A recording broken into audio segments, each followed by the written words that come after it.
کبھی سوچا ہے کہ نماز کے آخر میں سلام پھیرنے سے ٹھیک پہلے ہم جو دعائیں پڑھتے ہیں ان کا اصل مطلب کیا ہے؟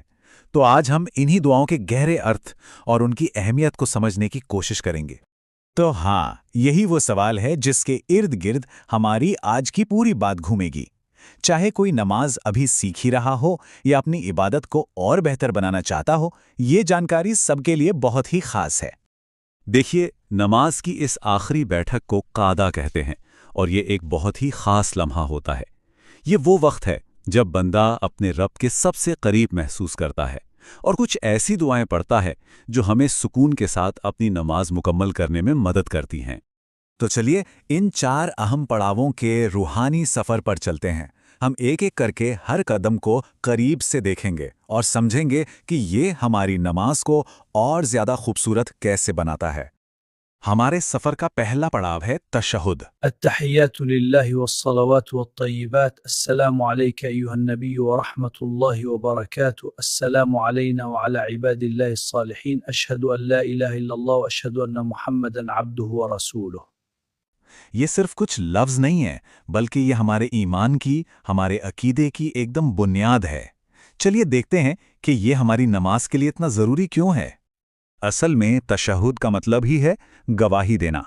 یہ وہ لمحہ ہے جب ہم رک کر پوری سنجیدگی سے اللہ کے ایک ہونے اور پیغمبر محمد صلی اللہ علیہ وسلم کے رسول ہونے کی گواہی دیتے ہیں۔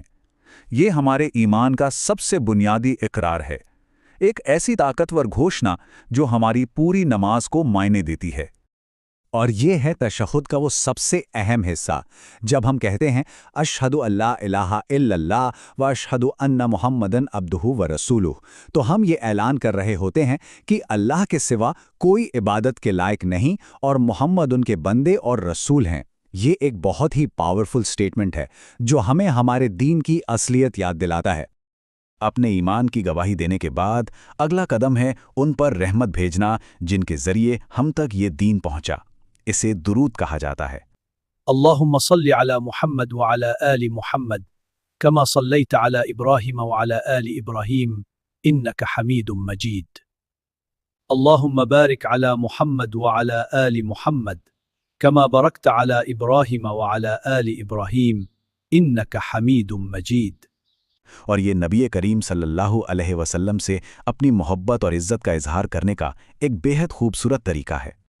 یہ درود ابراہیمی ہے جسے پیغمبر پر رحمت بھیجنے کا سب سے بہترین طریقہ مانا جاتا ہے۔ اور پتہ ہے اس میں سب سے خاص بات کیا ہے؟ ہم صرف پیغمبر محمد کے لیے ہی نہیں بلکہ پیغمبر ابراہیم اور ان کی آل کے لیے بھی رحمت اور برکت مانگتے ہیں۔ یہ ہمیں پیغمبروں کی ایک لمبی اور پاک روایت سے جوڑتا ہے۔ اچھا، پیغمبر پر درود بھیجنے کے بعد اب ہماری باری ہے اللہ سے اپنے لیے کچھ مانگنے کی۔ یہ وہ وقت ہے جب ہم اپنی دلی خواہشیں اور ضرورتیں اس کے سامنے رکھ سکتے ہیں، اور اس کی ایک بہت ہی خوبصورت روایتی دعا ہے جسے دعائے معصورہ کہتے ہیں۔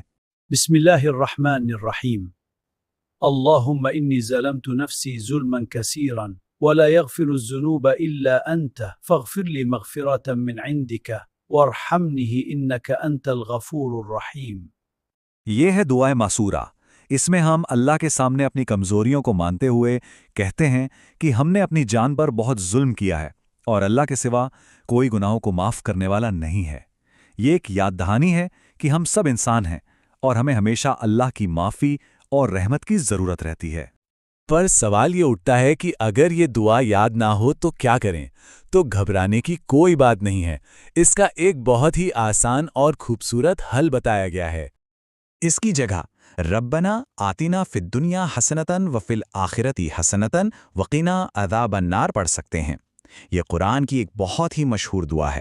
اس میں ہم اللہ سے اس دنیا اور آخرت دونوں میں بھلائی مانگتے ہیں۔ یہ ایک بہت ہی جامع اور طاقتور دعا ہے جو ہماری ہر ضرورت کو پورا کر دیتی ہے۔ اور اب ہم اپنی نماز کے بالکل آخری پڑاؤ پر پہنچ گئے ہیں۔ یہ وہ لمحہ ہے جب ہم اپنی عبادت کو امن اور سکون کے پیغام کے ساتھ مکمل کرتے ہیں۔ ہم اپنے سر کو پہلے دائیں اور پھر بائیں اور گھما کر السلام علیکم ورحمۃ اللہ کہتے ہیں۔ یہ صرف ہماری نماز کا خاتمہ نہیں ہے بلکہ ہمارے آس پاس موجود لوگوں اور فرشتوں کے لیے بھی امن اور رحمت کا پیغام ہے۔ تو ایک بار فٹافٹ سے دہرا لیتے ہیں۔ یہ سلسلہ کچھ ایسا ہے: